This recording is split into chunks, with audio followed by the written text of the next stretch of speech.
This test took place in the spring of 1951. It was carried out by the 8,500 members of Joint Task Force 3, men drawn from the Atomic Energy Commission, its contractors, military, industrial, and educational laboratories, and from the Army, Navy, and Air Force. Commanding General of Joint Task Force 3, Lieutenant General Elwood Quesada, United States Air Force. Dr. Alvin C. Graves, Los Alamos Scientific Laboratory, Deputy Commander, Joint Task Force 3, and Scientific Director for the test program.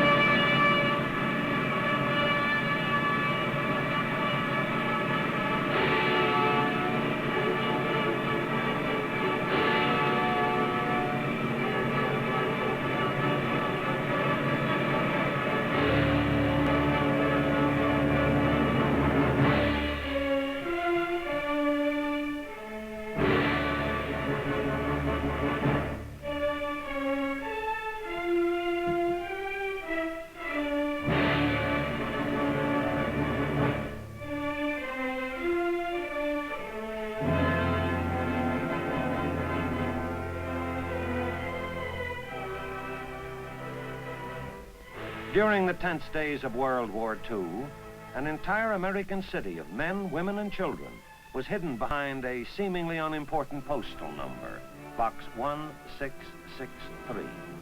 Today, such secrecy is no longer possible. Today, the city boldly and proudly parades the normal pattern of American living. This now appears to be an average city of schools and playgrounds, of houses and apartments, a place to live where men and women can feel at home. But for all of these things, the city is not an ordinary city.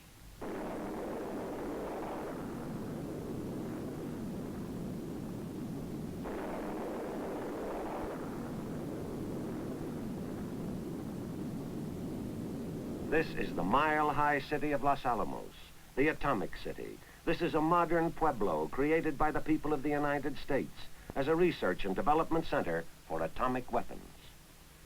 This is still a city where citizens take for granted security fences, guards, passes, caution. The proof testing of weapons, a routine practice by now, is the job of a busy section of the Los Alamos laboratory called J Division. With such a specialized division carrying on tests, the other parts of the scientific laboratory, operated for the Atomic Energy Commission by the University of California, can continue undisturbed in vital research and development work. One of the proving grounds for testing weapons is an outdoor laboratory, Eniwetok Atoll in the Central Pacific. This trust territory of the United States has been used before as a testing ground for Operation Sandstone in 1948. But 3 years have passed since Sandstone, 3 years to bring new and improved atomic weapons to this secluded equatorial land, this land of spaced islands arranged like individual beads of a necklace. And the new test operation will be called by its code name, Greenhouse. But Greenhouse means more than just a proving ground, more than a group of scientists from Los Alamos. Operation Greenhouse is big, big in logistics, big in the scope of its aims and purposes. To meet this problem, a self-contained unit, a task force, is organized. This is a 4-part organization: Atomic Energy Commission, Army, Navy, and Air Force, working together under a unified command. As for the larger scope of Greenhouse, it is a real challenge to include in a test all of the valuable experimentation that can come out of the detonation of atomic weapons. The armed services, for instance, have a continuing need for information on the offensive and defensive effects of atomic blasts. In these days of international tension, they need to know the physical results of atomic warfare. Even though Los Alamos is the parent laboratory, so to speak, scientists and technicians from other government agencies, from American industry, colleges, universities, and other organizations throughout the country, men working in related fields, are asked to participate to help in instrumenting the operation. Since Eniwetok is a distant and primitive area, men have to leave their stateside laboratories and homes for a period running into months. Since 1943, when Los Alamos was established, Men from this mesa have left the continental limits of the United States twice before to test the weapons they have created. Now the proving ground comes alive, like a university campus when students return from the summer holidays. Parry Island is home for Task Force headquarters and for the scientific group. Eniwetok Island is home base for the Army and Air Force. The Navy stays aboard its ships anchored in the lagoon. These are the dormitories of Eniwetok University. Spread out and separated from the dorms by a safe distance are the laboratories, the individual test islands, seemingly like so many science buildings on college grounds. The long-awaited forward area work begins. Even in a world of tension, atomic energy is more than thunderous test detonations and calculated planned devastation. We still have much to learn of our nuclear fuels, uranium and plutonium. This is the precious stuff so valuable it makes sought-after gold seem like common scouring powder. Whatever can be done to conserve it is to our national advantage. To proof-test weapons scientifically and accurately, it is necessary to know the behavior inside the weapon, and also to know the outside behavior of the forces let loose, the effects of the weapon, the facts and figures on blast, heat, light, radiation. Weapon designers go to great lengths to get this kind of information. For example, to measure blast, instruments are suspended from these plastic balloons. This gives a pressure reading in free air. High-speed cameras capable of taking several million separate pictures per second are placed close to zero point. They will record the story of nuclear forces from a vantage point where man himself dares not stand. Radiation will be measured by devices on whose photographic emulsion will be indelibly imprinted the record of swift-moving, invisible nuclear particles. Men of greenhouse tackle their Eniwetok problems with the same kind of scientific approach they use in their own home laboratories. Attention to detail, elimination of variables, a check and double check of key apparatus. This is actual on-the-spot experimentation. There is no running back home for a forgotten test tube. And then the time comes for which all have worked, H-hour. On the Zero Island, the tower holding the weapon of the moment stands alone. And the men of Greenhouse move back.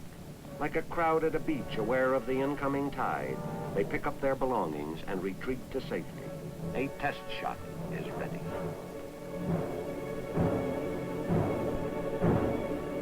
Watch an atomic test.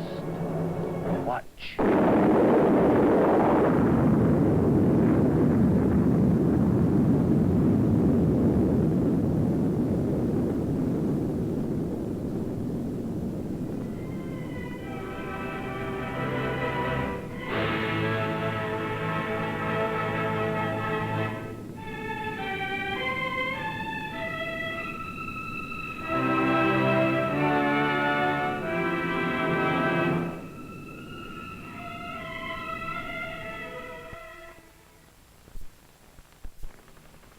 From the wealth of diversified crafts and skills that go into the making of a great industrial country are drawn those men with the specialized skills necessary to understand and measure atomic detonations. But to maintain these men, to carry on a weapons test on this specific outpost, support is necessary. Not alone technical support, but the kind of support concerned with just plain everyday living. There's a detail like food, for instance. It takes more than a picnic lunch to keep 8,500 hard-working men happy. And it's no trick at all to get hot and dirty and dusty. If you don't believe it, try a coral atoll sometime. Water is the answer, but water is a crucial commodity. It has to be pumped from the coral beds, then distilled to remove the brackish salt. And then there's the problem of getting to and from work. Most of the time, walking is out of the question, unless you have a natural tendency to be amphibious. Small boats ply between the various islands of this giant lab in the middle of an ocean, and light planes are in constant demand for shuttle service between the islands. Although the armed forces perform the unheralded but necessary job of supporting Operation Greenhouse, it is not their principal role. Like the Atomic Energy Commission, the Army, Navy, and Air Force are here to learn. This is a chance for them to study a weapon still new to warfare. The more the services know about the effects of atomic weapons, the better able they will be to use them if necessary. To get the answers they need, samples of the type of tools a military man uses are arranged at various distances from 0 point. An armored tank. This powerful land weapon of the Army has instruments mounted inside, which will record the amount of heat an atomic bomb creates in the interior of a steel hull. How much radioactivity, how much pressure. A bomb-proof roof, capable of withstanding an atomic blast directly under the detonation point. Just how thick should it be? How much concrete? How much reinforcement? By studying this building, representative of structures in industrial areas, the Air Force will gather data on the effect of atomic bombs on potential industrial targets. What will happen to this airplane wing when blast and heat hit it? What will be the effect on this fuselage? To be more realistic, these aircraft will actually fly into the blast area and record the results. They will find out how close an aircraft can come to the heart of the explosion without suffering serious damage. All of these things to learn more about the tools of atomic warfare. At Joint Task Force 3 headquarters on Parry Island, the commander and his staff make their final decisions for another 0 hour. Weather information from the scattered outlying meteorological stations, from the reconnaissance squadrons, comes funneling into headquarters. Precipitation, winds aloft, cloud cover. The weather situation is good. The decision is made. Now in dramatic pre-dawn darkness, the drone aircraft are ready to take off on their missions. Giant planes without a living man on board, and with all their tons of weight and thousands of horsepower, flown by a remote control officer on the ground through an incredible gadget in his hand. On signal, the first safety crew abandons its drone. Comes now the fantastic achievement of a 4-motor bomber, taken safely off into the air by those distant magic fingers, which then, with even mightier magic, switch the manless controls of the drone aircraft to a mother plane aloft. Each mother hovering impatiently to take its crewless baby on through the darkness, guiding it into the unknown.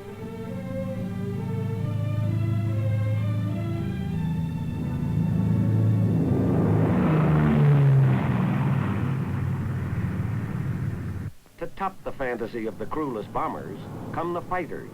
For the first time in airplane history, drone jets, pilotless, crewless, at super speed flown up into the night sky, controlled only by a driver and overdriver in other jet aircraft who electronically guide the destinies of their jet drones.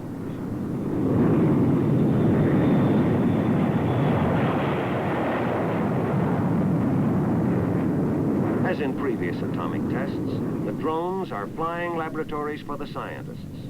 High above the test islands, they are in a strategic position to collect important information on the still not so familiar event, an atomic blast. Watch!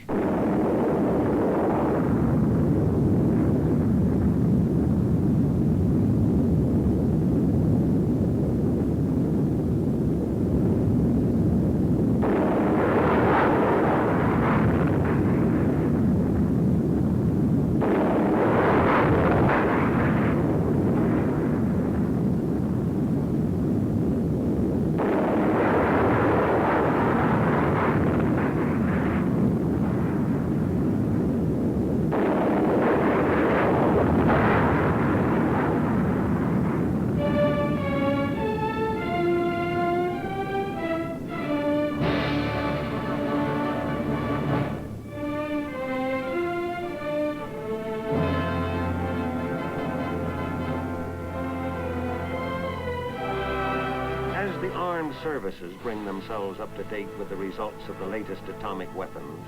The men of science are thinking beyond current weapons. They are exploring new horizons, looking for data basic to the science of nuclear physics. Atomic investigators cannot tell whether their calculations were right or wrong merely by watching a weapon go off. They must find out what goes on inside. They must attempt to look into, to understand further the invisible world of the atom. It is difficult work, complex, thought-provoking, calling for mental courage and physical stamina. Without delicate instruments, they would be lost. For what they're searching for is in a world so small that the average human mind balks at trying to conceive of it. We speak so glibly of time, yet do we have any idea of a millionth of a second? Instruments such as these oscilloscopes have the ability to measure events that occur during the sub-fractional span of a heartbeat of the 1/1,000,000th part of a second. But atomic energy is not being channelized to weaponeering alone. To learn more about the effects on human life, medical experiments are being run. Test animals will be used to enable men of medicine to learn what pressure, heat, and radiation does to living tissue. A nation gearing up to an effective civilian defense program must have all the answers.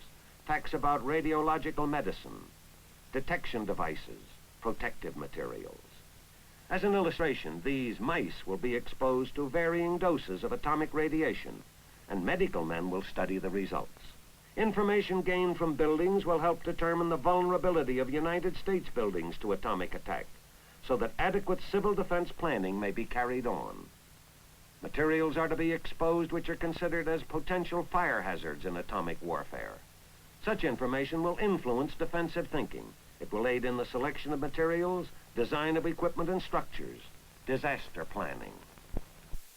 And so, while tests which can affect the security of a nation wait, while naval vessels make their ceaseless security patrols, while radar scans the skies, while military police guard the beaches, in the master control station, a door is closed, padlocked, the single key put in the pocket of one man, head of the firing party. No one will enter here until the party returns from its final round of checking circuits, closing switches, making ready for the release of nuclear forces.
The firing party returns to its home island, and all is put in readiness. Before the break of day, another momentous blast will light the pre-dawn sky over Eniwetok, set into being by a mechanical gadget called a sequence timer. 8-1 minute.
The fifth series of atomic tests to measure and understand the nuclear forces of the atom is over.